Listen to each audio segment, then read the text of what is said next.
కూటమి ప్రభుత్వం వచ్చి 1 ఇయర్ అవుతుంది. గతంలో జగన్మోహన్ రెడ్డి గారు ఉన్నప్పుడు ఎలా ఉంది, ఇప్పుడు చంద్రబాబు నాయుడు వచ్చింది ఎలా ఉంది? కోట ప్రభుత్వం భలే చేస్తుందన్న. ఏం చేస్తుందంటే మొత్తం ఎవడన్నా మాట్లాడుతాడు మీద అక్రమ కేసులు పెట్టడము, లేదా భయభ్రాంతులకు గురి చేయడము తప్పితే వాళ్ళు ఏదో అమలు చేసాం అంటారు కదా.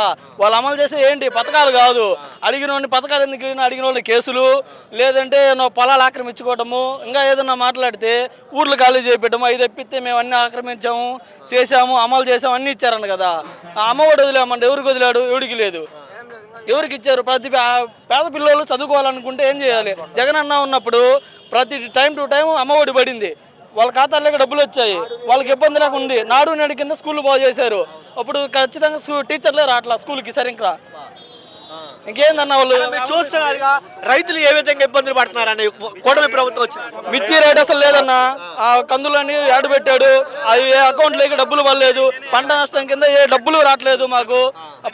పంట నష్టం కింద డబ్బులు రావట్లేదు. పంట అయిపోతే డబ్బులు అడిచామంటున్నారు. పొగాకు రైతులకి ఎలా ఉంది? పొగాకు రైతులు చాలా నష్టపోయారన్న. ఇది వరకున్నప్పుడు కింటా 35,000 ఉంది, ఇప్పుడు కనీసం వచ్చేసి 27 ఉంది. ఉరేసుకునే పరిస్థితి వచ్చింది. రూపాయి ఆదాయం లేదు. అలా చూస్తున్నాను జగన్మోహన్ రెడ్డి కూడా వీక్ రాప్ అని చెప్పి, అలాగే సబ్సిడీ కానీ, అలాగే నష్టపరిహారం కూడా వచ్చింది. ఇప్పుడు అలాంటి పరిస్థితులు ఉన్నాయి అంటారా రైతులకి? ఇప్పుడు అట్లా పరిస్థితే లేదు. మా డబ్బులు తీసుకోకపోతే నయము వేసేదట్టు వానిచ్చి అంత దళారీ వ్యవస్థే. మరి ఇలాంటి సమస్యలు పక్కన పెట్టి మీలా మాట్లాడేవారు సోషల్ మీడియా కానీ మాట్లాడేప్పుడు సాక్షి మీడియా మీద దాడులు కానీ ఎలాంటి పరిమాణాలు అనిపిస్తుంది? గట్టిగా ఏదైనా మాట్లాడితే అక్రమ కేసులు పెట్టడం, లోపల వేయడం, భయభ్రాంతులకు గురి చేయడం మాట్లాడినోడిని. రైతులకి ఎంత సమస్యలు మీద ఉంటుంటే ఇలాంటి పక్కన పెట్టి జగన్మోహన్ రెడ్డి గారిని కడపలో వాడిస్తాం, ఈసారి ఒక్కడు కూడా రానివ్వు, ఇలాంటి పరిణామాలు ఎలా చూస్తారు? ఈసారి చూద్దాము.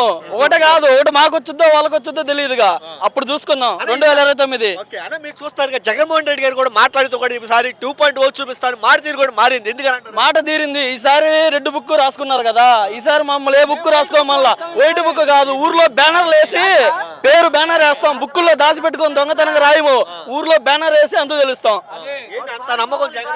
మాకంత నమ్మకం ఉందన్నా.